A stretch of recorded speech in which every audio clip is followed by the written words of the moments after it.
Hello everyone, this is The Seeker of Grace.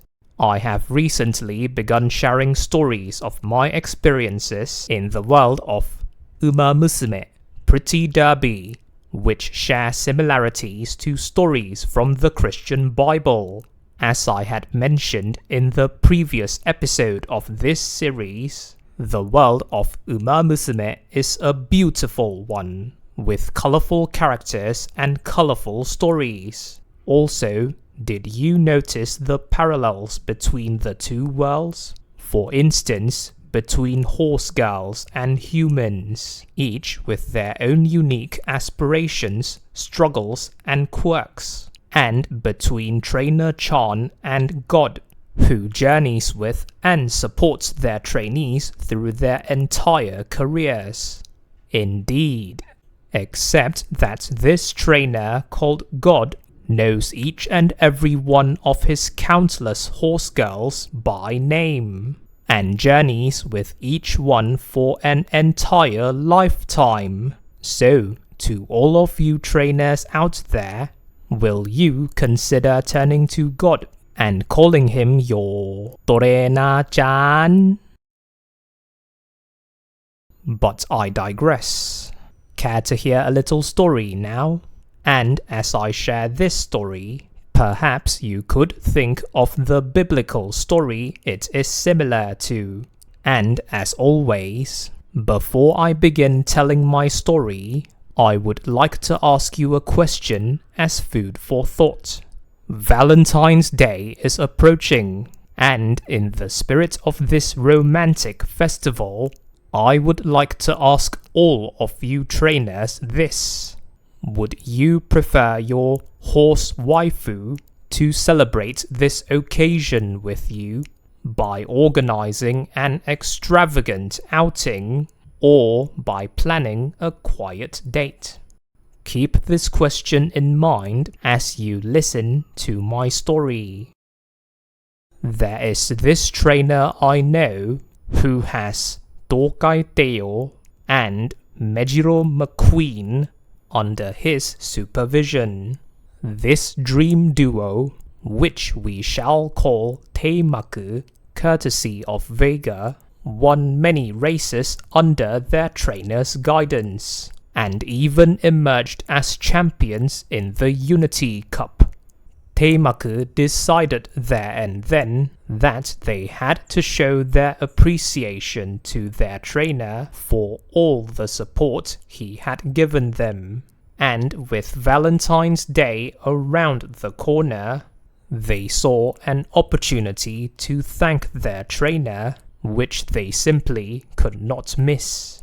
Teimaku's motivation was at an all-time high, as they devised their fancy romantic escapades with their trainer.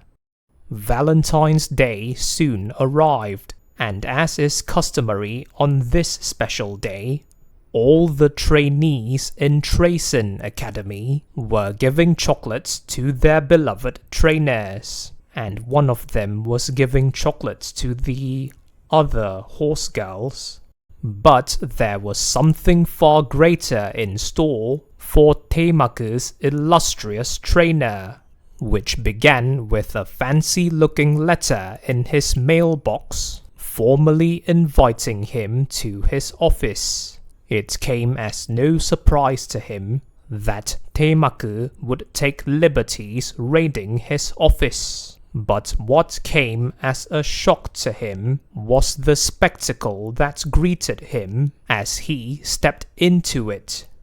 Elegant, ornate furniture, a feast fit for a king, manservants and maidservants, distinguished guests, and Teimaku, dressed in their signature racewear, prepared to walk him down a literal red carpet.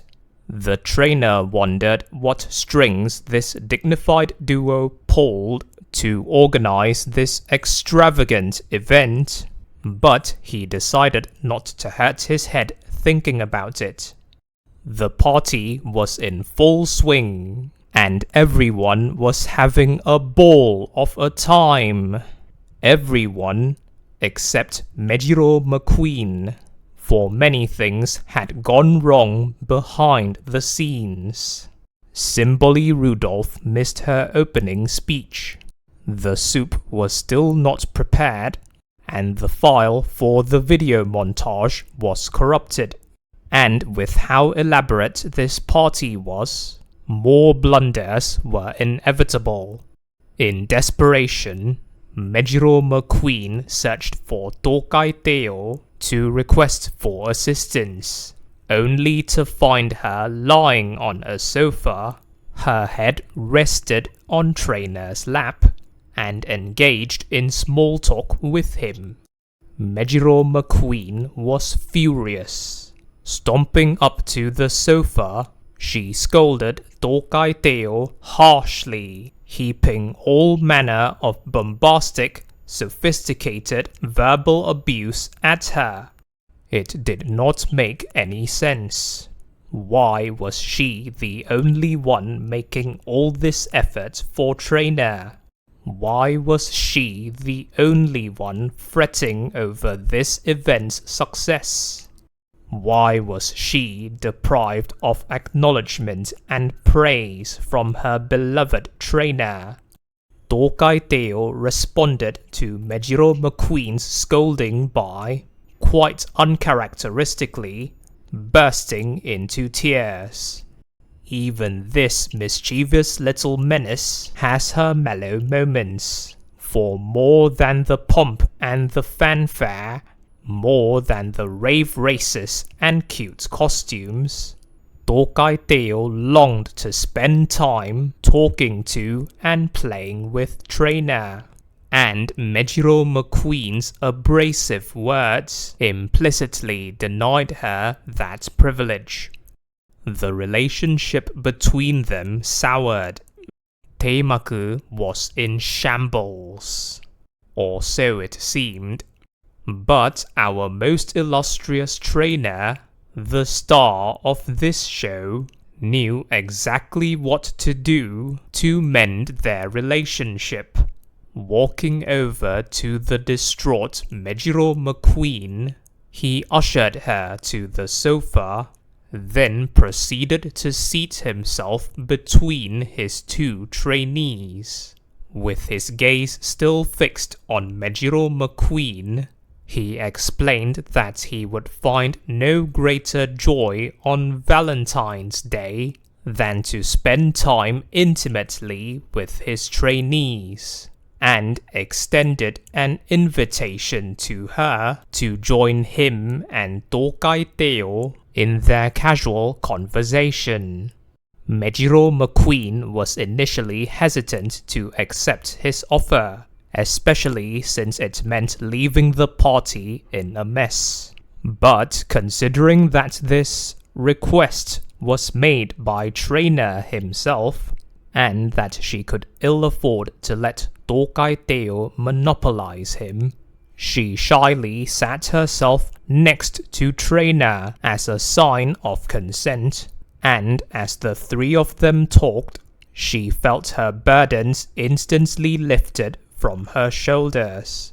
From an observer's perspective, this Valentine's Day celebration may have looked like a complete disaster, but to Teimaku and their Trainer, this was the best Valentine's Day yet, as they sat by the couch chatting over chocolates. And rumor has it that Simboli Rudolph spent days crying over the speech she prepared for Teimaku's party, but failed to deliver. So, how did you like this story? Do you think it captured the spirit of Valentine's Day? More importantly, did you manage to guess which biblical story this is similar to? Well, have you heard of Martha and Mary? They were sisters, and they were acquainted with Jesus Christ, who paid a visit to their home one day. Valentine's Day probably was not celebrated during that time, but each of the sisters were expressing their love for Jesus in their own way. Martha busy with the chores, and Mary busy talking to Jesus. And when Martha saw her sister, as they say, slacking off, she scolded not Mary, but Jesus, for her sister's apparent negligence. Imagine your horse waifu heaping verbal abuse on you, and not in the nice way. To be fair to Martha, her outburst is understandable, as it was customary in that setting for homeowners to show hospitality to their guests. What was surprising, however, was Jesus' response to Martha approving Mary's so-called slacking off. In both of these stories, we learn that what truly matters in a relationship is not what the giver desires to give, but what the recipients desire to receive. So, to all of you trainers, what would you like your trainee to give you on Valentine's Day? And to all of you Christians, what would your trainer in heaven love to receive from you? If you found this story interesting and wish to hear more of them in the future, then please click on the like and subscribe buttons. Thank you for listening, and grace be with you.